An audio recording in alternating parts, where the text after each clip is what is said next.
Captain Hyunwoo Kim walked slowly across the bridge of his ship. The metal floor made small sounds under his boots. Around him, old machines hummed and clicked. Green lights blinked on and off. The air smelled like oil and hot metal.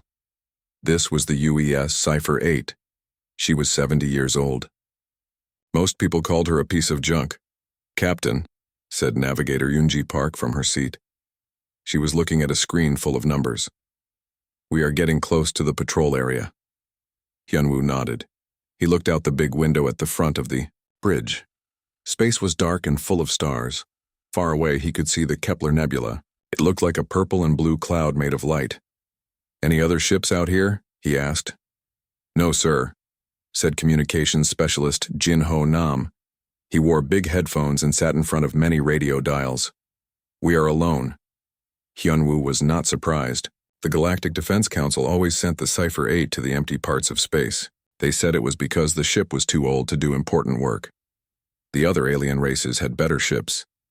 The Altarians flew ships that looked like silver birds. They moved faster than light without making any sound. The Vrexians had huge ships, with weapons that could destroy planets. Even the small alien races had ships with computers that could think like people. But humans? Humans still used old fusion reactors. Their weapons shot metal bullets instead of energy beams. Their computers had to be told what to do step by step.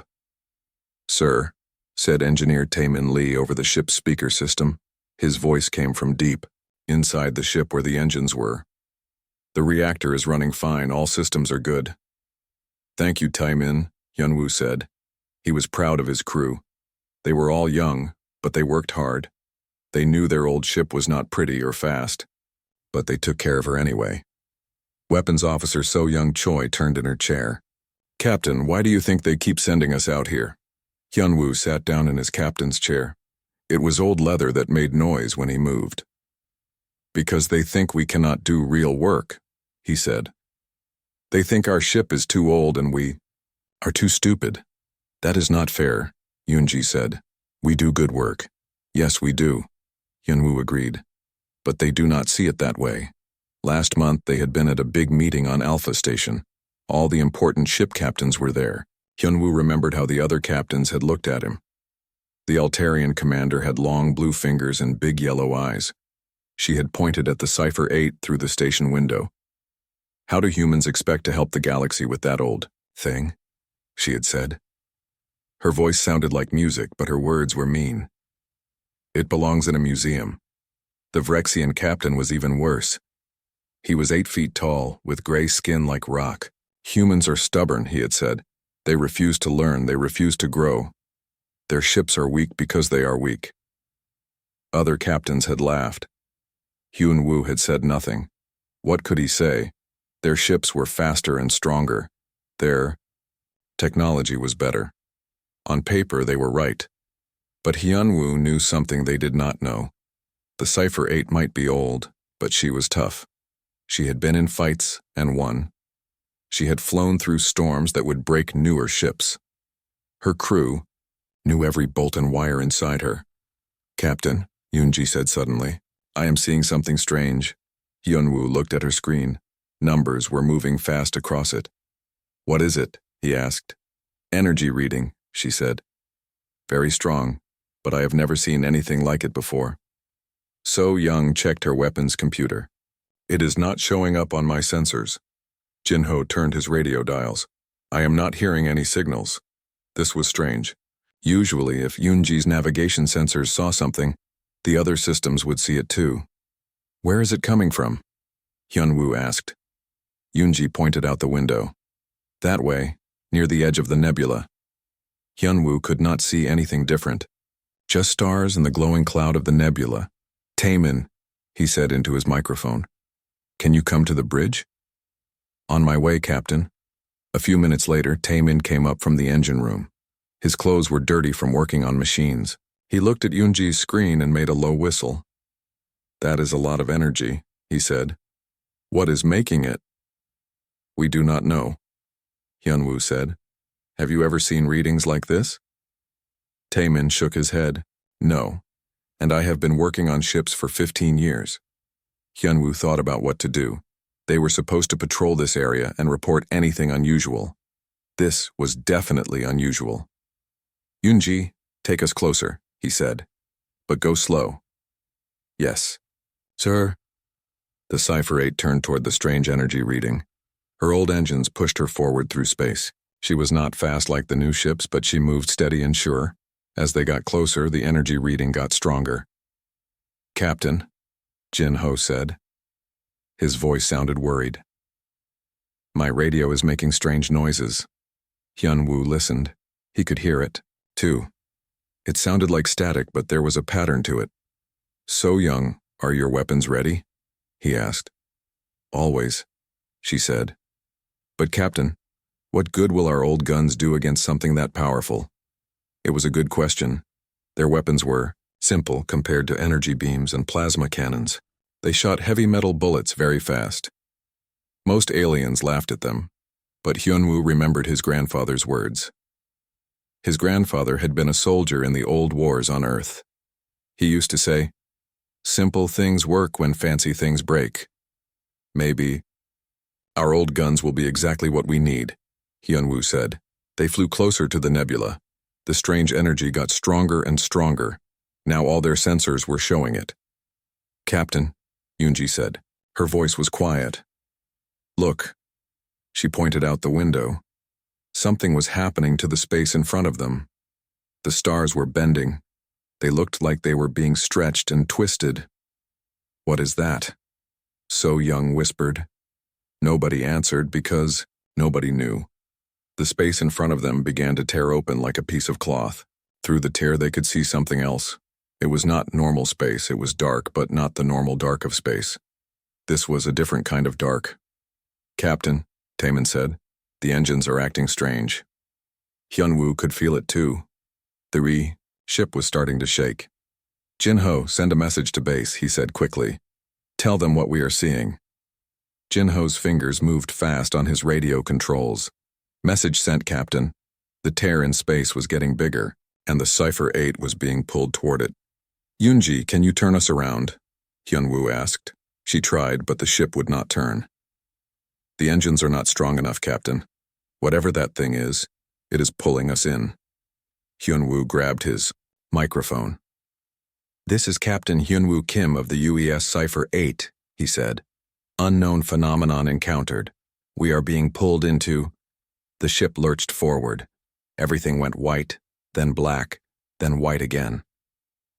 The last thing Hyunwoo saw was the strange dark space rushing toward them. Then the Cipher-8 disappeared. 3 days had passed since the Cipher-8 disappeared. At Kepler Station, alarms were ringing. Red lights flashed in the command center. Officers ran back and forth, talking into their communicators. Admiral Kyung-ho Ryu sat at the big table in the center of the room. His face looked tired and worried. In front of him were reports from search teams. All of them said the same thing. Nothing found. Sir, said Lieutenant Min Soo-yang. The Altarian ship Stellar Dawn has arrived. They are asking for permission to start searching. Let them, the Admiral said. And the Vrexian ship? The Void Crusher will be here in 2 hours. Admiral Ryu nodded. The Altarians and Vrexians had the best search technology in the galaxy. If anyone could find the missing ship, it would be them. But deep down, he was worried. The Cipher-8 was an old ship. But Captain Hyunwoo was a good man. His crew was young but smart. They did not make stupid mistakes. On the other side of the station, Dr. Hai Wan-yoon was working in her laboratory. She was a human scientist who studied space and stars. Her lab was full of computers and screens showing star maps. She had been listening to the radio messages from the search. The aliens kept saying the same thing. Primitive human ship probably broke down. This made her angry. She knew the Cipher-8 was old, but she also knew human engineering. Human ships were built to last. They did not just disappear. Dr. Hae-won pulled up the last message from Captain Hyunwoo on her computer. She played it again and again. This is Captain Hyunwoo Kim of the UES Cipher-8. Unknown phenomenon encountered. We are being pulled into, then nothing. She looked at the energy readings from the area where the ship disappeared. The numbers were strange. Very strange. Meanwhile, in space near the Kepler Nebula, the stellar dawn was beginning its search. The ship was beautiful. It looked like a white bird made of metal and light. Its hull was smooth and shiny. No rivets or welds could be seen anywhere. Commander Zalthara stood on the bridge. She was tall and thin, with blue skin and large golden eyes. Her fingers were long and moved like water when she touched the control panels. "Begin deep scan," she ordered. The Altarian technology was amazing. Their sensors could see through solid rock.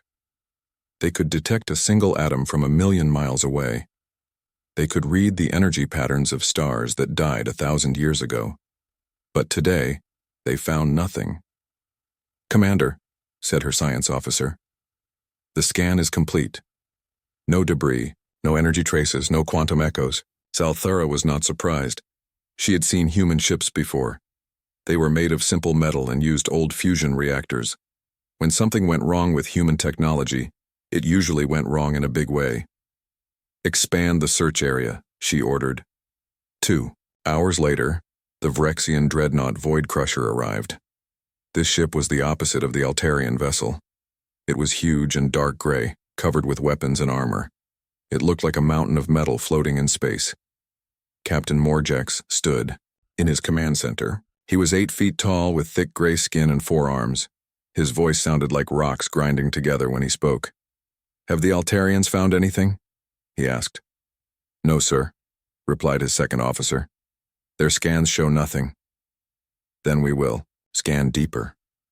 The Vrexian technology was different from the Altarians.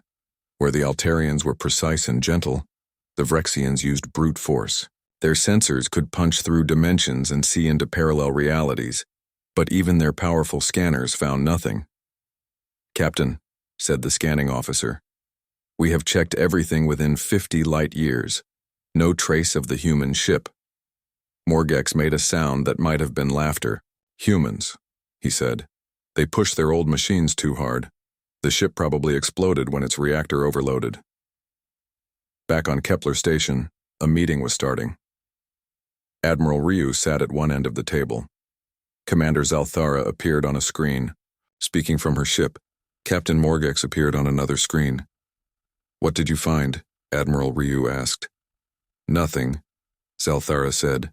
Her voice was like music, but she sounded bored. "No debris field. No energy residue. No signs of a battle."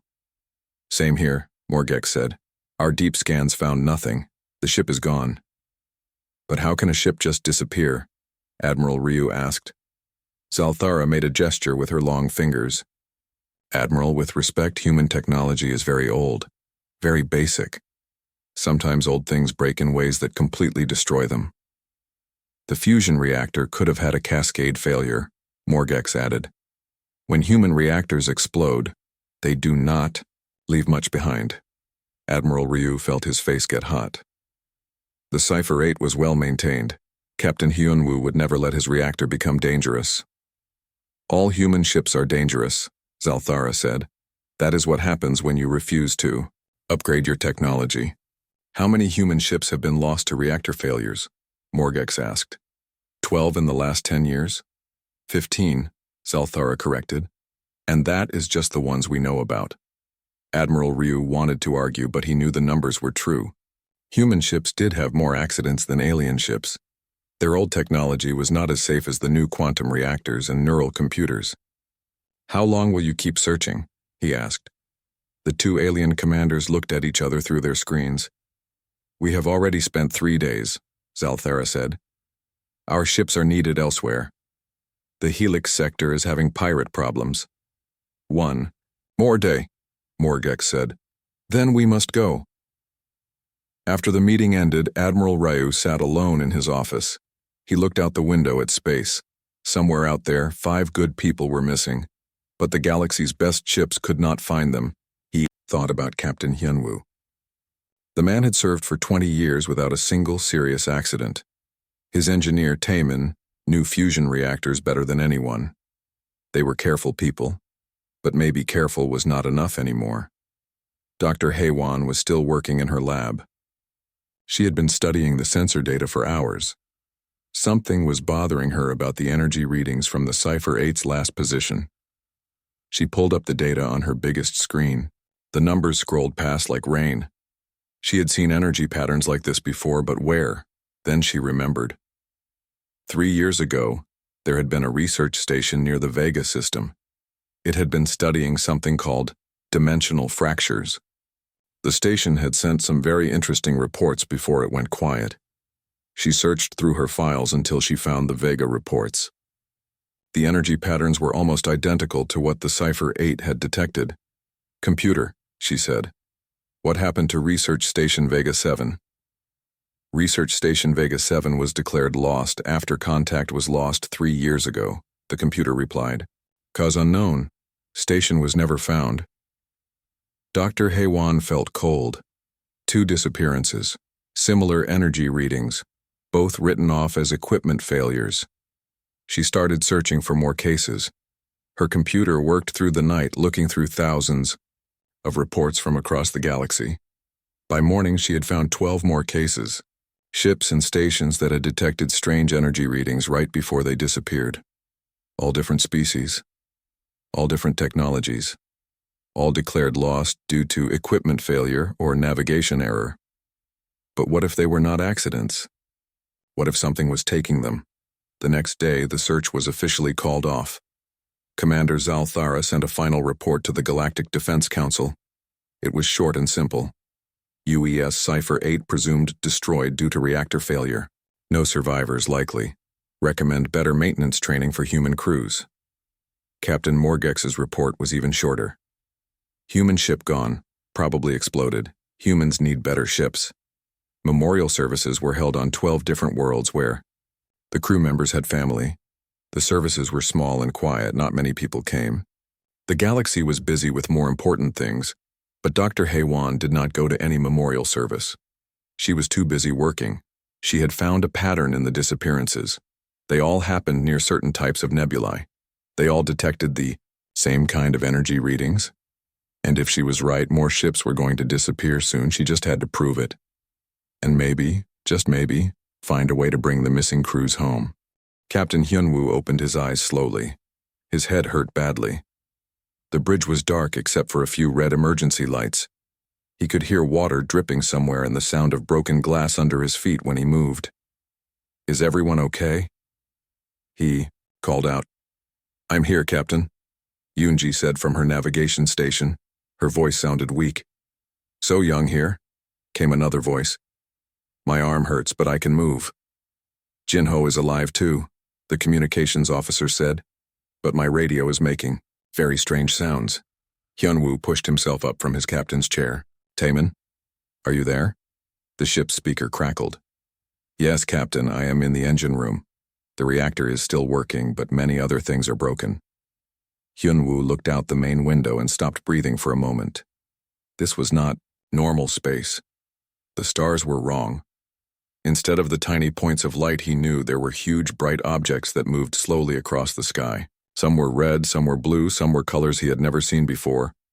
Where are we? So Young asked. Before anyone could answer, Yoonji made a scared sound. Captain, look at my screen. Hyunwoo walked over to her station. Her navigation computer was working, but the numbers made no sense. According to the readings, they were not in normal space at all. We are in some kind of pocket dimension, Yoonji said. A space between spaces. That is impossible, So Young said. Look outside, Hyunwoo said quietly. Everything here is impossible. Taemin's voice came through the speakers. Captain, you need to see this. I am sending a camera feed to your screens. A new picture appeared on their monitors. It showed the outside of their ship, but from a camera on the hull. What they saw made them all go quiet. They were not alone. Around them, floating in the strange space, were dozens of other ships. Some looked familiar. There was an Altarian cruiser, a Vrexian transport, even what looked like a Terran battleship from 50 years ago. But there were others too, ships with designs they had never seen before. How many ships are there? Hyunwoo asked. Yoonji worked on her computer for several minutes. At least 60 that I can see. Maybe more. Are any of them sending signals? Hyunwoo asked Jinho.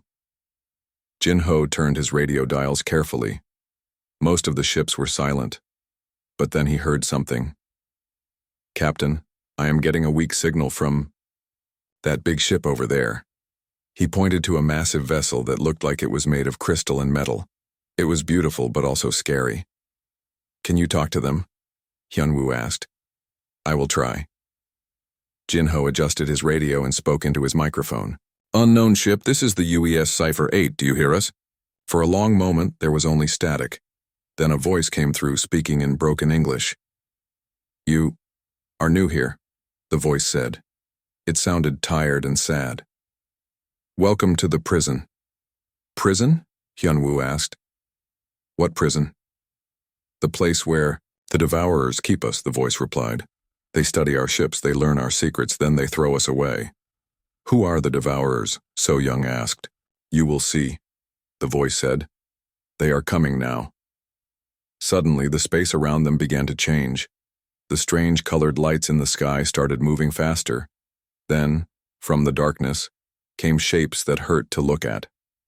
The Devourers were machines, but not like any machines the humans had ever seen. They looked like giant metal spiders, but with too many legs and eyes that glowed with cold blue light. They were as big as buildings and moved through space without engines or thrusters. One of them came close to the Cipher-8. Hyunwoo could see its eyes studying their ship. Red beams of light came from the creature and passed over their hull. What is it doing? Yoonji whispered. Scanning us, Taemin said over the speaker. It is trying to understand our technology. The scanning went on for what felt like hours. The red beams covered every inch of their ship. Finally, the Devourer moved away, but it seemed confused. It kept turning its head and flashing different, colored lights. That is strange, the voice from the crystal ship said. Usually they take much longer to scan a ship. Why did it stop? Hyunwoo asked. I do not know. This has never happened before. Over the next few hours, more Devourers came to look at the Cipher-8. Each one scanned the ship and then moved away, looking puzzled. Soon, a group of them was floating nearby, flashing lights at each other in what looked like conversation. Down in the engine room, Taemin was working on the ship's systems.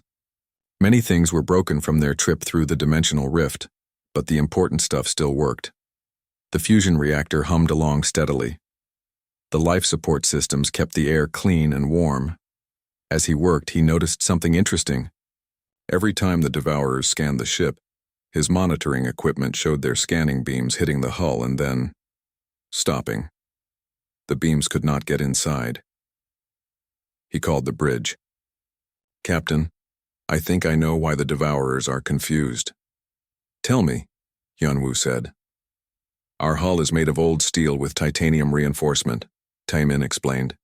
Very simple metals, but we also have a magnetic field from our fusion reactor that covers the whole ship. So their scanning technology is very advanced. It is designed to read through quantum shields and energy barriers. But our simple magnetic field is confusing their sensors. It is like trying to use a computer to open a door that only needs a key. Hyunwoo smiled for the first time since they had arrived in this place. You mean our old technology is protecting us? Maybe, Taemin said. I need to study this more. Meanwhile, Jinho had been talking to other ships. He found out that many of them still had living crews. The Devourers kept them alive while they studied their technology. But once they learned everything, the crews were left to die slowly. How long have you been here? He asked the crystal ship. 15 years, came the sad reply. My people built the most advanced ships in our galaxy. The Devourers learned everything from us in just 2 years. Now we wait to die. What about that ship over there? Jinho pointed to a vessel that looked like a metal flower. 300 years, the crystal ship said. They are the builders. They created technology that could reshape matter itself. The Devourers studied them for 50 years before they were done. Jinho felt sick. Hundreds of years. Thousands of people trapped in this place, waiting to die after their secrets were stolen. But then he had a thought. How long do the Devourers usually take to study a ship? Depends on how advanced it is, the crystal ship replied. Simple ships, maybe a few months. Advanced ships like ours, many years. What about very simple ships? There was a pause. I do not know. We have never seen a ship as simple as yours before.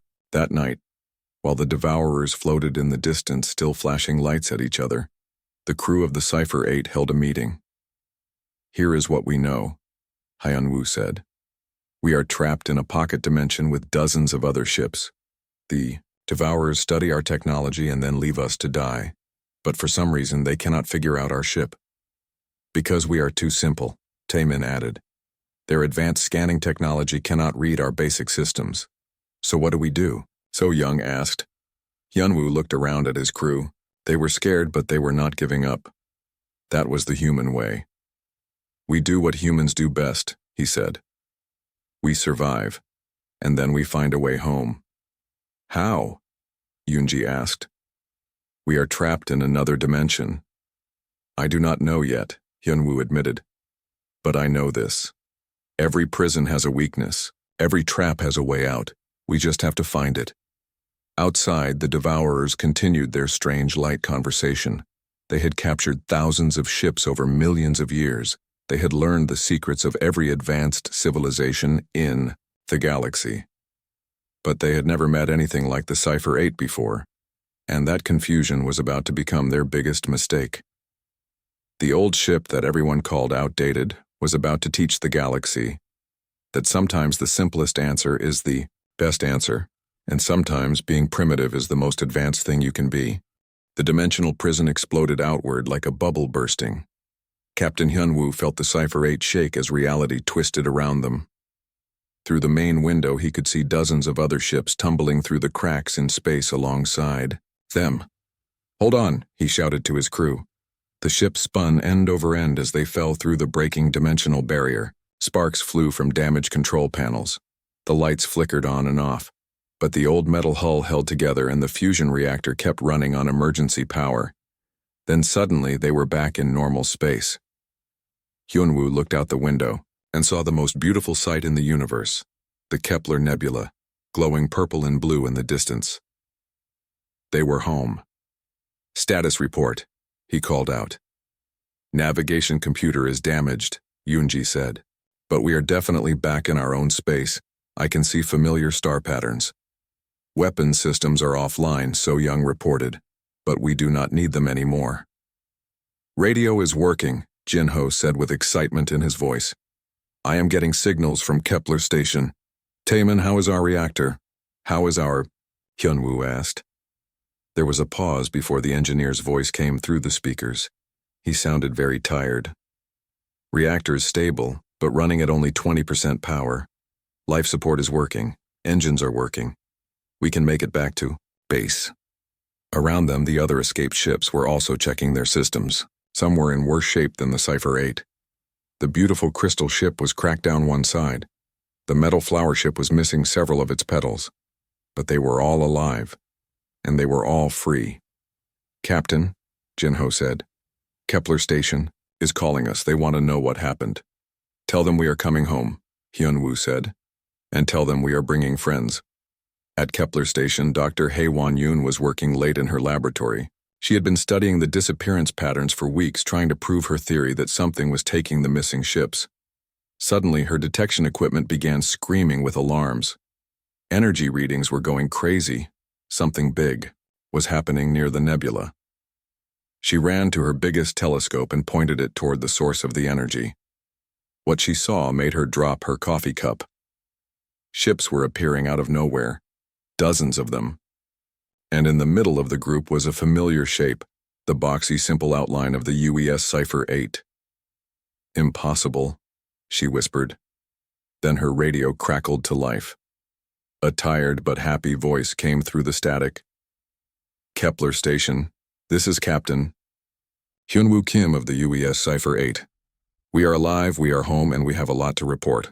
Within hours, every important ship in the sector was rushing toward Kepler Station. Admiral Kyung-ho Ryu was the first to arrive.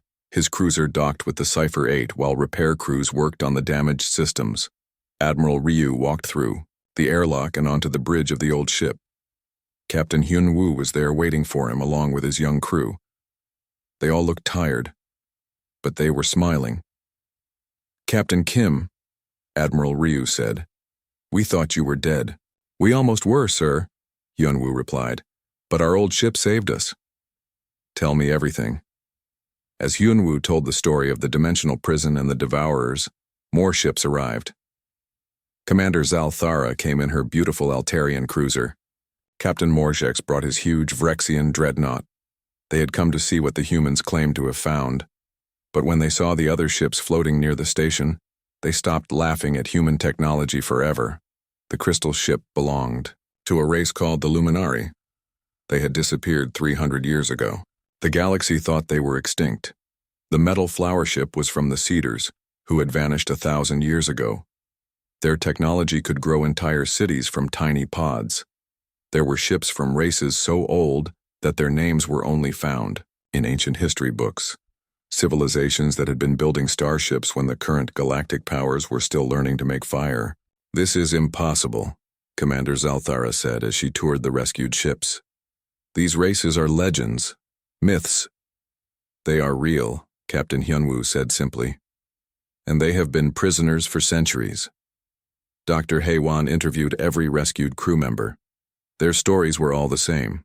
The Devourers had been collecting ships and studying their technology for millions of years. Every time a civilization became advanced enough to interest them, they would take samples to learn from. "How many civilizations have they destroyed?" Dr. Haewon asked an old luminary captain. "Thousands," the alien replied. His voice was like wind chimes. "Maybe millions. They take the best minds, the most advanced ships. Without them, civilizations fall apart." "And you escaped because of human technology?" The luminary captain made a sound that might have been laughter. "For centuries, we thought advanced technology was the answer to everything. We built ships that could think, weapons that could destroy, stars, shields that could stop time itself. But sometimes the simple answer is the best answer. Your fusion reactor, your metal hull, your mechanical systems, they were too basic for the Devourers to understand. It was like trying to hack a stone with a computer virus." Commander Zalthara and Captain Morgex listened to these stories with growing shame. They remembered their words about human technology being primitive and outdated. "Captain Kim," Zalthara said quietly, "I owe you an apology. We all do." Hyun-woo shook his head. "You do not owe us anything. We all learned something important." "What is that?" "That new is not always better. That simple is not always weak. And that sometimes the old ways work best." Over the following weeks, the rescued ships shared their knowledge with the galaxy. The Luminari taught new ways to travel between stars. The Cedars showed how to grow food in space. Ancient races shared technologies that had been lost for millennia. But the most important lesson came from the crew of the Cipher-8. The Galactic Defense Council called a special meeting. Representatives from every member species came to hear what had happened. Captain Hyun-woo stood before them all, still wearing his simple uniform from the old ship. "For too long," he said, "we have believed that newer is always better. That advanced technology is the only path forward. But the Devourers taught us something different." "What did they teach you?" asked the High Council leader. "They taught us that overdependence on advanced technology makes us weak. When everything is automated, when every system is connected to every other system, one failure can destroy everything." Hyun-woo gestured to his crew, who stood behind him. "My engineer knows every bolt in our reactor. My navigator can plot a course with just paper and a pencil. My weapons officer can fire our guns manually if the computers fail. My communications officer can fix a radio with spare parts." "So what are you saying?" the High Council leader asked. "I am saying we need balance," Hyun-woo replied. "Advanced technology is wonderful, but we must also keep the simple systems, the reliable systems, the systems that work when everything else fails." The Council voted that day to create a new ship design philosophy called hybrid resilience. Every new ship would have advanced systems for normal operations, but also simple backup systems that could work independently. Captain Hyun-woo was promoted to admiral and put in charge of the new program. The Cipher-8 was repaired and upgraded, but her old fusion reactor and mechanical systems were kept exactly as they were. She became the flagship of a new fleet, ships that combined the best of new technology with the reliability of old engineering. Ships that could think like computers but also work like tools. And deep in space, whenever young officers complained about learning to use the manual backup systems, their captains would tell them a story. The story of an old ship that everyone called outdated. The story of 5 young humans who refused to give up. The story of how simple technology saved the galaxy. The story of the Cipher-8. Years later, when Dr. Hae-won wrote her book about the Devourer War, she ended it with these words. We spent so long trying to build the perfect ship that we forgot to build ships that could survive imperfection. The humans never made that mistake. Their ships were flawed, old, and simple. But they worked when nothing else could. And in the end, that made all the difference. The book became required reading at every military academy in the galaxy, and on the cover was a picture of a boxy, simple ship with the number 8 painted on her hull. The ship they called outdated had become the ship that saved them all. Captain Hyun-woo kept the Cipher-8 until the day he retired. When young officers asked him why he never upgraded to a newer vessel, he would smile and pat the old metal walls. Because, he would say, she has never let me down, and that is worth more than all the advanced technology in the galaxy.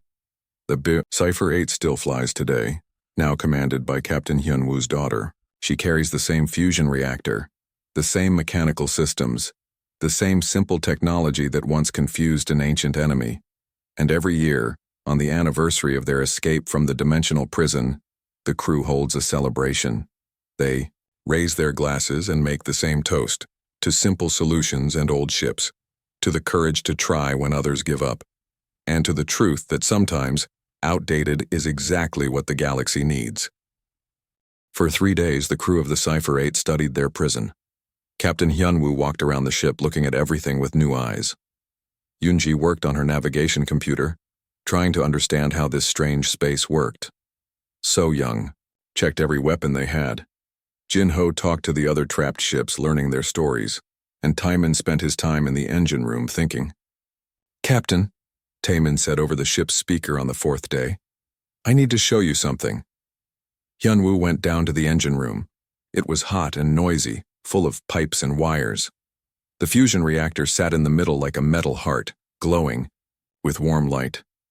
Look at this, Taemin said. He pointed to a screen showing the reactor's power output. For 3 days, the Devourers have been trying to scan our reactor, but they cannot understand it. Why not? Hyun-woo asked. Because it is too simple, Taemin explained. Their scanners are looking for quantum cores, exotic matter, dimensional energy. But we just have controlled nuclear fusion. It is like they are trying to use a microscope to look at a mountain. Hyun-woo nodded. What else have you learned? Taemin walked over to another screen. I have been monitoring the dimensional barrier around this prison. It is held in place by a network of energy generators. Very advanced, very powerful. Can we break it? Not with our weapons, Taemin said. But I have an idea, a crazy idea. Tell me. Taemin pointed to the fusion reactor. This reactor can be overloaded, not to explode, that would kill us, but to create a massive electromagnetic pulse. What would that do? Electromagnetic pulses destroy electronic systems, Taemin explained. The more advanced the electronics, the more damage it does. And the Devourer's technology is very advanced. Hyun-woo felt his heart beat faster. You think we can damage their prison with an EMP? Maybe. But there are problems. First, we only get one chance. If it does not work, our reactor will be damaged, and we will have no power. Second, we need to get close to the main energy generator. Where is it? Taemin pointed up at the ceiling, which meant he was pointing into space above them. About 10 miles that way, right in the middle of a group of Devourer ships. Hyun-woo thought about this. It was dangerous. It might not work. But it was better than sitting here waiting to die. What else do we need, he asked. A distraction, Taemin said. something to keep the Devourers busy while we move into position. That afternoon, Hyun-woo called a meeting with his crew. They sat around the small table in the ship's dining room. The lights were dim to save power. Taemin has a plan, Hyun-woo said. It is dangerous, but it might work. He explained about the electromagnetic pulse and the dimensional barrier. His crew listened quietly. So we need to fly into the middle of the Devourer fleet? So Young asked. Yes, Hyun-woo said. And overload our reactor? Yes. And hope the EMP damages their prison? Yes. So Young smiled. I like it. It is crazy enough to work. What about the distraction? Yoonji asked. Hyun-woo turned to Jin-ho. How many ships out there still have living crews? Jin-ho had been talking to the other ships for days. 12 ships have crews that can still fight. Maybe 15 if we count the ones with only a few people left. Can they help us? I think so. Everyone here wants to go home. Good, Hyun-woo said. Jin-ho, send a message to all the ships. Tell them we have a plan. Tell them to get ready. Over. The next day, Jin-ho worked with the other ships. He explained the plan using simple words and careful drawings sent by radio. The crystal ship would attack from the left. The metal flower ship would attack from the right. The old Vrexian transport would attack from behind. But Captain, the crystal ship called, our weapons are almost dead. We have been here 15 years.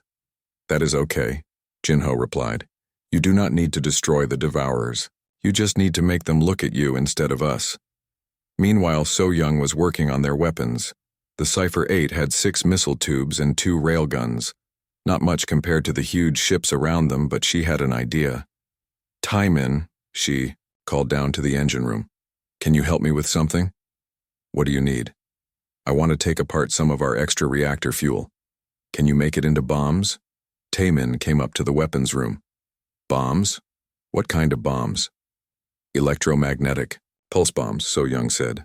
Small ones we can shoot from our missile tubes. Taemin's eyes went wide. That might work, if we can get the Devourers to scan the bombs while they explode. Their own scanning beams will carry the EMP right into their systems. So Young. Finished. They worked together for hours, taking apart fuel cells and rebuilding them into crude but effective EMP weapons. They only had enough material for 4 bombs, but it would have to be enough. Yoonji was studying the movement patterns of the Devourer ships. They moved slowly, but they moved in patterns. Every 6 hours, they changed position. During the change, there was a window of about 10 minutes when the path to the main generator was less guarded. Captain, she said, I have found our chance. In 3 hours, the Devourers will move to new positions. If we start our attack then, we can get close to the generator. How close, Hyun-woo asked him. 5 miles. Maybe 4 if we are lucky. Is that close enough for the EMP? He asked Taemin. It should be, Taemin said, but we will need to overload the reactor completely. After we do this, we will only have emergency power left. Will that be enough to get home? I do not know, Captain. We will have to see. 2 hours before the attack, Hyun-woo sat alone in his captain's chair. He thought about his crew. They were so young. Yoonji was only 25. So Young was 27. Jin-ho was 26. Taemin was the oldest at 31. They all had families back home. They all had dreams and plans for the future. And he was asking them to risk everything on a plan that might not work. But then he thought about all the other crews trapped in this place. Some had been here for hundreds of years. Children had been born and died in this prison. Entire civilizations had been forgotten. Someone had to try. Someone had to fight back. Captain, Jin-ho said, all ships report ready. They are waiting for your signal. Captain, So Young said. Weapons are ready. Captain, Yoonji said, I have the course plotted. Captain, Taemin said from the engine room.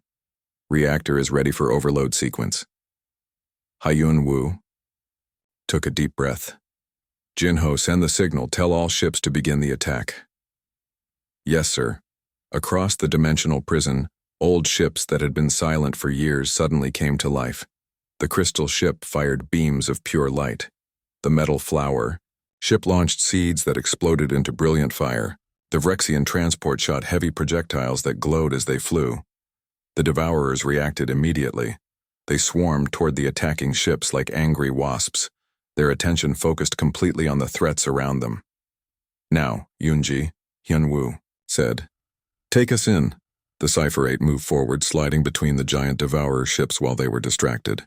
Her old engines were quiet and her metal hull did not reflect much light. In the chaos of the battle, she was almost invisible. 4 miles to target, Yunji reported. "So Young, fire the EMP missiles," Hyunwoo ordered. Missiles away. 4 small. Explosions lit up the space around the main generator. The Devourers nearby turned to scan the explosions, and their scanning beams carried electromagnetic pulses directly into their own systems. Several Devourer ships went dark immediately. "It is working," So Young shouted. "Taemin, begin reactor overload," Hyunwoo commanded. "Beginning overload sequence," Taemin replied. 30 seconds to maximum pulse. The Cipher-8 shook as her reactor pushed beyond safe limits. Red lights flashed all over the ship. Alarms rang in every room. 20 seconds. The Devourers had noticed them now. Several of the giant machines were turning their way, their blue eyes glowing with anger. 10 seconds. One of the Devourers was very close now. Its scanning beams were reaching toward the Cipher-8. 5 seconds. "Hang on, everyone," Hyunwoo said. The reactor reached critical overload. For just a moment, it put out more power than a small star. All of that energy turned into the largest electromagnetic pulse ever created by a human ship. The pulse spread out in all directions like a wave of invisible fire. It passed through the Devourer ships, through the dimensional barrier, through the very fabric of space itself, and everything went dark. "Taemin," Hyunwoo called. "Did it work?" From the engine room came a tired but happy voice. "Captain, you need to look outside." Hyunwoo looked out the window. The dimensional prison was falling apart. Cracks of normal space were appearing everywhere, and through those cracks he could see stars. Real stars. Home stars. "All ships," he said into his microphone. "This is Captain Hyunwoo Kim of the UES Cipher-8. We are going home. Follow us through." And with that, the old ship that everyone called outdated led the largest prison break in galactic history.